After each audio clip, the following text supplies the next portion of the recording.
Issues in a woman's fallopian tubes can lead to sterility.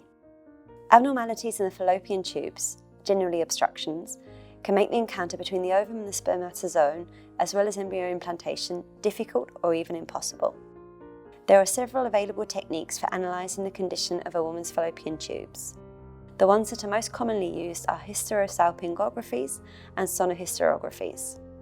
Hysterosalpingographies, HSGs, are the tests that have traditionally been used to study the fallopian tubes and the uterus. The technique involves use of an X-ray and a contrast liquid containing iodine.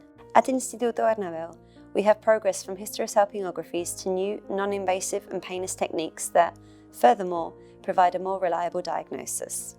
A sonohysterography is a newer technique that allows us to assess the fallopian tubes without having to use ionizing radiation and contrast liquids.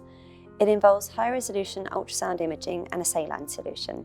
The procedure is performed in our clinic, ideally during the first part of the patient's cycle. It allows us to assess the fallopian tubes and other structures in real time, enabling us to determine if they are normal or if there are any pathologies of any kind. There is also another variation on the technique called a hysterosalpinography, combined with a contrast liquid, hysterosalpinography.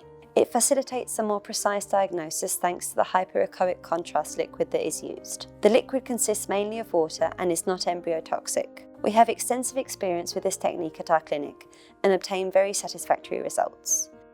In addition to traditional ultrasound scans in 2D, we also use a 3D ultrasound scan and Doppler mode for improved diagnostic capacity. Clinical guidelines recommend use of this method as the first option since it is very reliable, well tolerated by patients, and the associated level risk is less than 1%.